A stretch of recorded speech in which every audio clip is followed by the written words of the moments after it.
All right, moving on. Steve Darrow had a long question, and then he followed up with a kind of a second one, which I liked a little better. So I hope that's all right with you, Steve. I've taken the tail end of your two-part question here.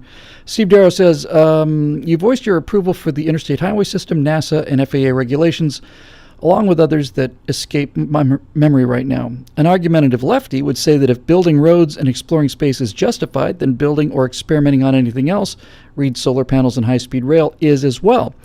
If FAA regulations are justified for flight safety, then banking regulations are as well. Clearly, the highways and the FAA are not among the enumerated powers, so how are these justifiable? Well, first of all, let's just break. I'm just going to have to reread it and just kind of deal with it right now. So the first point here is, if building roads and exploring space is justified, then building or experimenting on anything else, solar panels or high-speed rail, is as well. Let's take them one at a time. I think building roads is in fact a legitimate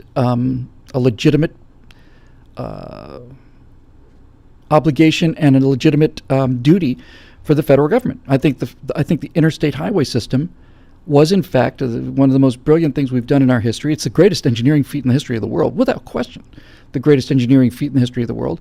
It's made road travel much easier. And if you think about the cost, since so much of our goods and services are delivered by truck, if you think about the cost of having to go down like highways like Route 66, I mean, it's saved trillions and trillions and trillions of dollars for everybody in the country.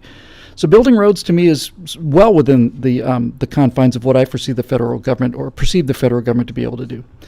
The second one is very different than building roads, but it's in the same sentence. Exploring space is justified. Listen, here's what I think. Here's what I think the distinction is. A wealthy society like ours, I think, shall in fact have a place for the federal government to engage in some kinds of basic research. There are some kinds of research that no one will do if it's not done by the federal government. Space probes are one of these things, and I think the superconducting super collider was one of these things. I think that it is in the national interest for us to remain at the top of the technology chain. It's not just in the national interest, it is in fact the prime national interest. We're outnumbered out there if you haven't noticed. And anything that is pure research is in fact, I think, justifiable so long as it stays within bounds, right? I mean, NASA is spending $14 billion. It shouldn't spend anything like that. I think you probably do NASA much better with probes if you had $3 or $4 billion and you spent it wisely. And that compared to Social Security or something or Medicare is insignificant. It's just not even there. It's a speck. So the difference between what I'm seeing here, Stephen, and what you're saying is, you're saying that you're claiming that you could argue that since I'm saying exploring space is justified by the federal government, then therefore solar panels and high-speed rail is as well. But there's a fundamental difference here. High-speed rail is not a technology that is. It's not a technology that only the federal government could do. It's not research. It's engineering, and especially true for solar panels. If you were talking about having a federal lab or something that was researching solar panels, and they were, like the NERVA program, they're out in Jackass Flats, Nevada, and you've got a team of 15 guys, and they are using, $20-30 million to see if they can build a better solar cell. $20 or $30 million over the course of several years. Yeah, I'd probably be all right with that, because that would be beneficial for our entire economy and would keep us in the lead technologically. But that's not what we're talking about. When Barack Obama takes $500 million and he didn't invest it in research. He invested it in a company called Solyndra, which was a for-profit company, and is clearly the worst case of government and business intersecting in a way that's catastrophic. $500 million is starting to be real money. And putting it into a company that's in the manufacturing business and have them take the $500 million and then go out of business is a catastrophe. Probes and things like that, pure science, I think you can make the case for. Things like high-speed rail is a commercial enterprise. Likewise, Elon Musk is a commercial enterprise. I think NASA is a customer for Elon Musk. I said before, I don't think NASA should be in the business of running manned spaceflight. I don't think they should have ever been in the business of running manned spaceflight. And that if you look at the precursor to the FAA, sorry, the precursor to NASA, NACA, National Advisory Committee on Aeronautics. They were, in fact, a pure research company, and they were developing airfoils.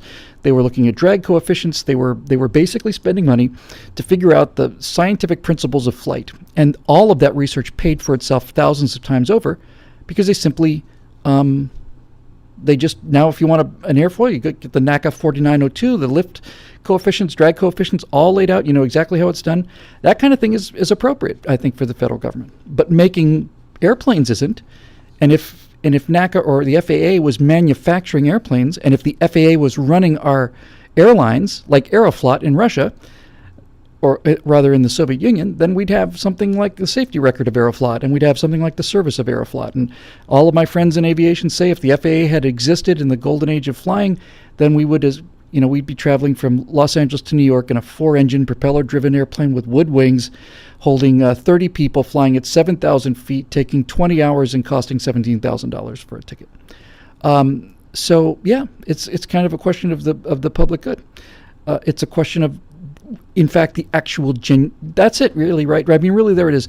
The general welfare means it's for everybody. The space program benefits everybody. If you're talking about probes now, I'm not talking about running the space shuttle, but if you're talking about something like, the Voyager probes or Galileo or Cassini or New Horizons, which are done in cooperation with private, semi-private entities like JPL or Hopkins, you're getting an awful lot of bang for very little buck here. I think it's worth it just for national prestige, in my opinion. Virtually every picture we have of the solar system is due to Americans, and virtually every picture of deep space is due to Americans, from Hubble and the Webb observatories coming online, and Huygens and all this stuff. Not Huygens, Kepler. I think these are worthwhile things and good trade-offs, but they don't equal the other. And then there's a second part to this, which is the regulations part. If FAA regulations are justified for flight safety, then banking regulations are as well. That's categorically true. I mean, of course we should have banking regulations. My understanding of the role of the government is to be the referee that enforces a small set of rules. The thing that I have a problem with, and most conservatives have a problem, is when the referee starts playing as a player and is on a team.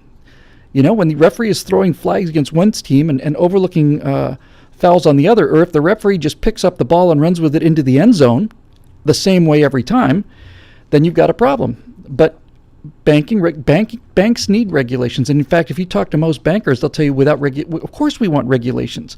Without regulations, there's no law. It's ridiculous. Of course we need regulations.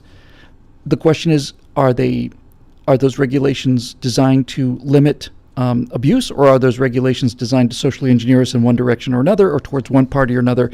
And that's no longer a regulation. Now you're talking about political fiat. So yes, FAA regulations are justified. Look, I understand the libertarian position regarding things like elevator safety is that every time I say the libertarian position, I always get just a blizzard of mail. But let me just say this. I have heard people who call themselves libertarians make the argument that if you would just leave people alone, you don't need elevator inspectors, because it's in the interest of every one of the people that run these companies to keep their elevators inspected because of the risk of lawsuits and damages and damage to reputation, going out of business and all the rest. That's great, but to me that's just as idealistic as communism is. People don't behave that way. Some people do. The people that we care about do. Good, well-run businesses do, but not all well-run businesses are. Not all businesses are well-run. Many of them are just venal, and they would not inspect the elevators if they didn't need to be inspected. And that's kind of a, your fist, my nose kind of issue, right? If you want to not inspect the elevators in your home, I don't care. It's not my problem. But if I'm going to go into a building to pick up a piece of software or some goods or services or something, then I have a reasonable expectation that the building is maintained in a relatively safe fashion. And if it's not, then that guy's cheapness or laziness or whatever is impacting me. That's different than an accident, right? It's different than a one-off accident. I don't think people can be held responsible for when, a cosmic ray comes down and upsets something. But if it turns out that people are slack with maintenance in a public building that the public is in, and they're responsible for damages that come to them. I think it's pretty straightforward. And I think you have to have regulations for that. Likewise for banking. There needs to be some certain regulations about this, and we've seen from experience that things like banks have to have a certain amount of capital, and a certain amount of that total assets has to be in liquid form, and all that other stuff. These are reasonable. These are reasonable regulations. The regulations that get unreasonable are these environmental regulations that means that the entire California Central Valley is going to just simply go out of business because we're trying to protect a 3-inch sardine.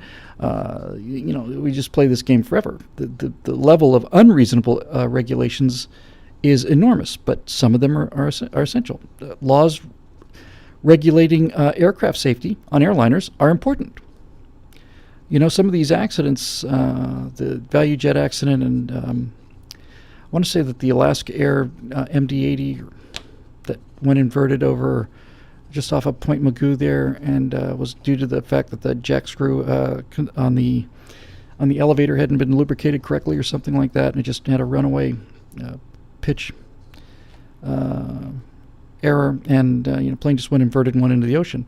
If you're flying on Alaska Airlines, I think you have a reasonable right to not have that happen to you. And it looks like that was a case of either neglected or overlooked maintenance. I don't want to say that's the case. I want to say that's my understanding. I don't want to perjure anybody.